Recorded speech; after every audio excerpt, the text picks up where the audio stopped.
Je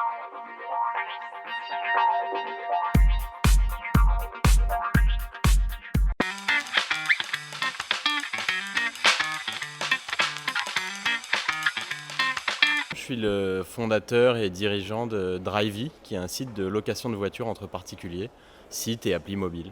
Alors Drivey aujourd'hui c'est 150 000 utilisateurs, 10 000 voitures de particuliers à louer partout en France. On fait plusieurs milliers de locations par mois. On est maintenant une équipe de 16 personnes. On était 7 en décembre dernier, on est 16 maintenant, donc ça grossit assez vite et en gros on grossit à un rythme de 10% par mois.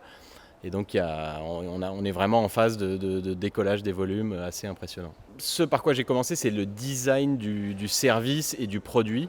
Donc dire qu'est-ce qu'on veut faire, qu'est-ce qu'on choisit de faire, de ne pas faire, à quoi ressemble faire des maquettes, des interfaces. Et ça, c'est vraiment ma passion en fait. Donc c'était à la fois le début et c'est en même temps ce que je continue à faire beaucoup parce que c'est ma passion. Donc ensuite, c'est une question de personnalité. Il y a des fondateurs de boîtes qui sont très marketing, d'autres qui sont des ingénieurs, donc qui font tout le code. Moi, ma passion, c'est vraiment le design de services et de produits. Donc, c'est pas le design au sens est-ce que je mets le bouton vert ou rouge. C'est le design, faire des choix. Ça veut dire quelles options on va proposer sur le site, qu'est-ce qu'on va développer en premier ou en deuxième, à quoi les pages vont ressembler, comment on va parler aux clients. Donc ça, c'est ma passion et ce que je fais beaucoup aujourd'hui. Mon parcours, donc après le bac, j'ai fait une prépa HEC, puis l'école HEC. Où je suis pas mal parti à l'étranger pendant mon cursus.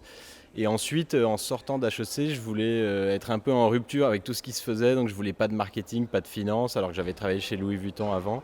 Et donc, ce que j'ai trouvé, c'était du transport maritime à Marseille. Donc, j'ai bossé au début pendant 6 ans dans une boîte de transport maritime.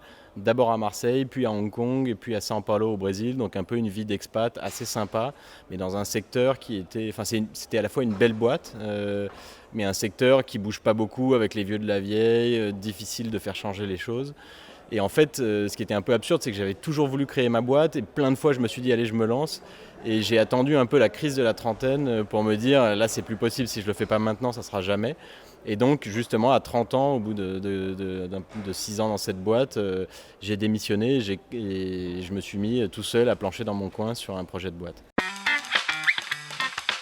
Dans 10 ans, j'aimerais bien être à la tête d'une boîte qui a vraiment beaucoup d'impact. Finalement, c'est ce qui compte pour moi. C'est pas tant le résultat financier, c'est vraiment l'impact, c'est-à-dire dans quelle mesure on crée quelque chose qui peut transformer un petit peu la vie des gens. Pas forcément la vie au sens philosophique, mais qui peut vraiment avoir un impact social important.